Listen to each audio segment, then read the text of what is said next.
jagat raya, bumi, dan isinya adalah ciptaan Tuhan. Dalam kitab Kejadian dikatakan bahwa Tuhan menciptakan dunia ini baik adanya. Semua ini disediakan Tuhan untuk mendukung kehidupan manusia. Tuhan menciptakan pohon-pohon agar suplai oksigen tercukupi.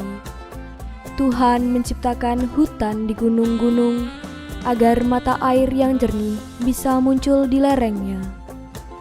Tuhan menciptakan mikroba pembusuk agar jasad tumbuhan dan hewan yang telah mati bisa terurai dan menyuburkan tanah. Namun ternyata jumlah penduduk semakin banyak dan manusia semakin serakah, maka kebutuhan akan bahan pangan juga meningkat. Termasuk di dalamnya adalah kebutuhan makanan pokok, yaitu beras. Maka produktivitas padi lokal yang hanya 3-5 ton per hektar tidak lagi mencukupi. Contoh padi varietas lokal adalah Mentik Wangi, Pandan Wangi, Rojo Lele, Sri Mulih, Andel Jaran, Ketan Lusi, dan sejenisnya. Untuk memenuhi kebutuhan tersebut, maka diciptakan padi varietas unggul dan padi varietas hibrida. Padi varietas unggul adalah persilangan dari padi lokal dengan kualitas terbaik. Padi varietas unggul memiliki produktivitas lahan 8-11 ton gabah per hektar.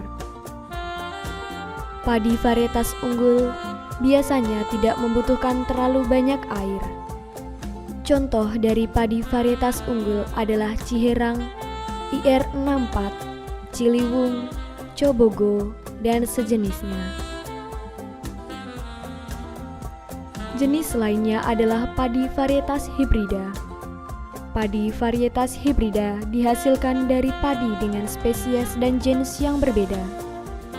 Padi jenis ini mampu menghasilkan 10-12 ton gabah per hektar. Selain itu, pertumbuhan tanaman padi ini juga seragam.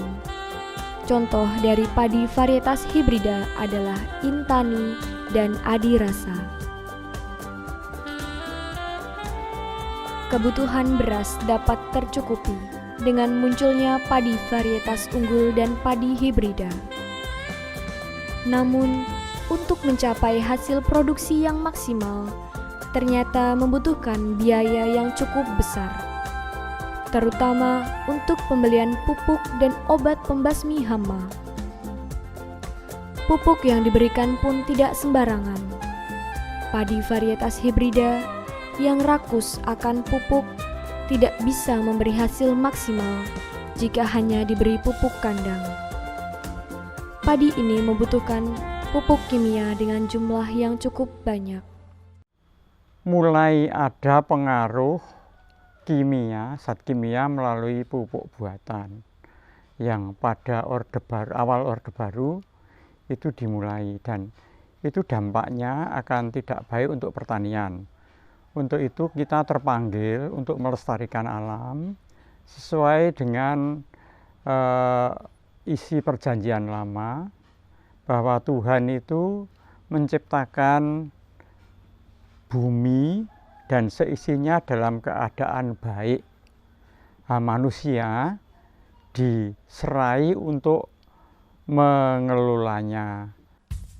Pola pemupukan dan pemberian obat-obat kimia yang berlebihan tidak hanya merusak tanah saja, namun secara umum sebenarnya juga merusak usaha pertanian.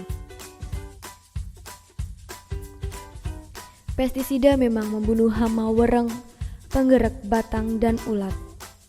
Namun, pestisida juga membunuh kumbang, jangkrik, laba-laba, dan belalang.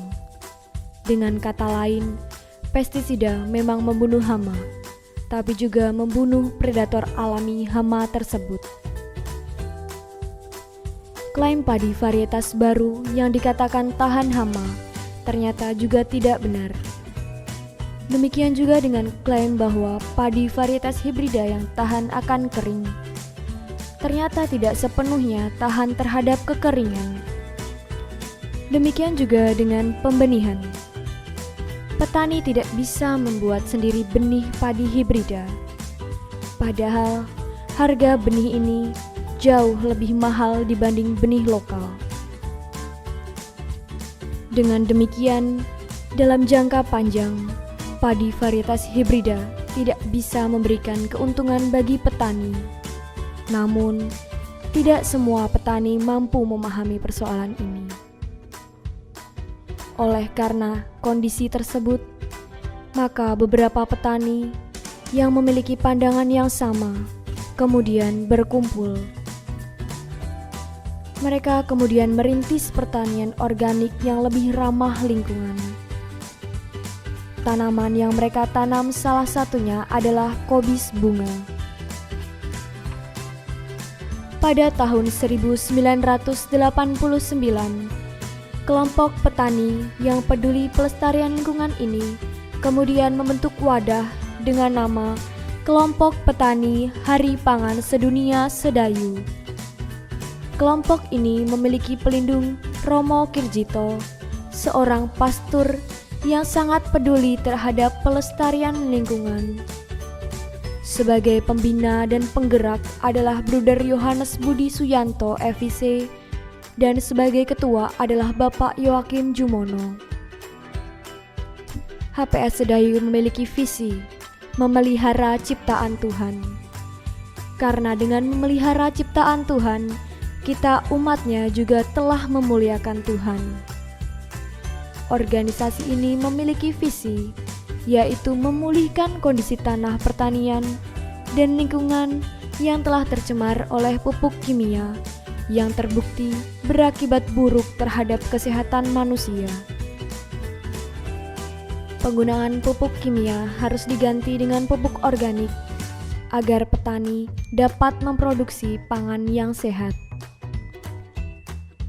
Mereka mengajak para petani untuk bergabung dalam gerakan pertanian lestari. Pada tahun 2002, mereka kelompok HPS Sedayu memiliki 96 orang anggota. Kelompok ini kemudian mempraktekkan pertanian organik di lahan masing-masing anggota. Anggota kelompok pertanian HPS Sedayu mengadakan pertemuan sebulan sekali, yaitu setiap tanggal 5. Dalam setiap pertemuan diadakan diskusi, penyuluhan, dan tukar pengalaman tentang pertanian organik. Bagi anggota yang mengalami keterbatasan modal akan usaha pertaniannya, kelompok pertanian HPS Sedayu menyediakan bantuan dana pinjaman. Dana pinjaman ini berasal dari iuran anggota yang dibayar tiap bulannya. Selain pertanian organik berupa lahan padi, kelompok pertanian HPS Sedayu juga mendorong anggotanya untuk memanfaatkan lahan pekarangan sebagai tempat untuk memproduksi kebutuhan rumah tangga.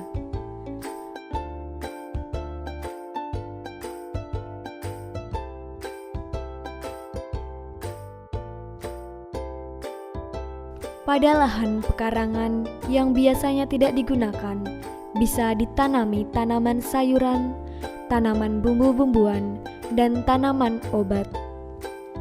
Tentu saja tanaman di lahan pekarangan ini dipelihara dengan tata cara pertanian organik. Karena selain sehat, pertanian organik juga murah, karena memanfaatkan pupuk dan obat pembasmi hama yang tersedia di lingkungan sekitar. Kita nggak berani ngomong kalau kimia itu jelek. Kimia itu juga bagus, mungkin bagi mereka. Cuman bagi kami, bagi petani lestari, mungkin banyak resiko kita memakai kimia. Makanya secara pelan-pelan kita mengajak mereka kembali ke alam, kembali ke organik. Tapi karena petani itu sudah merasa ketergantungan, baik pupuk, ada benih, ada segala macam, itu merasa ketergantungan. Karena waktu itu kan apa-apa diberi bantuan dari pemerintah. Makanya kita perlu menyadarkan mereka bahwa walaupun kita ngerkoso, walaupun karena pakai secara pertanian organik memerlukan waktu yang lama gitu loh. Inggih menika upacara wiwit kangge miwiti panen pantun. Tujuaning upacara menika matur nuwun wonten ngersanipun Gusti ingkang akarya jagat, ingkang sampun paring wulu wedaling pasabinan kawula kanthi ngremenaken. Kelompok pertanian HPS Sedayu juga berupaya mengingatkan anggotanya dan para petani secara umum untuk tidak meninggalkan tata cara dan budaya pertanian tradisional. Karena di balik tata cara dan budaya pertanian tradisional terdapat nilai-nilai kearifan lokal yang sudah teruji selama ratusan tahun.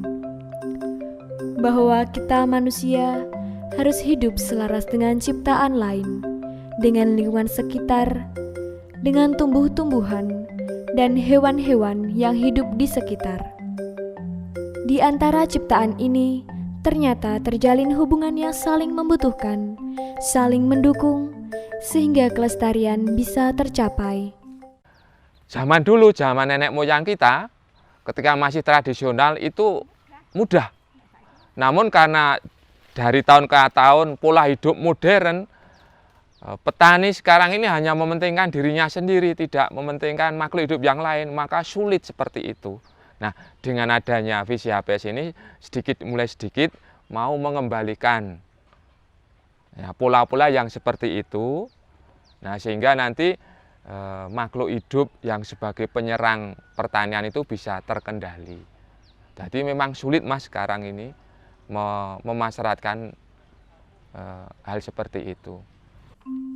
Meski tujuan yang ingin dicapai adalah sesuatu yang baik, namun ternyata kehidupan kelompok pertanian HPS Sedayu tidaklah begitu menggembirakan dari segi kualitas dan kuantitas anggotanya. Kelompok pertanian HPS Sedayu saat ini hanya memiliki 27 orang anggota saja yang hampir semuanya adalah usia pensiun. Salah satu penyebabnya adalah karena profesi petani tidak menjanjikan hasil yang baik. Mereka yang terpelajar juga enggan menjadi petani, meski hanya sebagai pekerjaan sampingan. Selain itu, usia anggota yang ada yang sebagian besar berusia pensiun tidak menarik bagi petani yang lebih muda.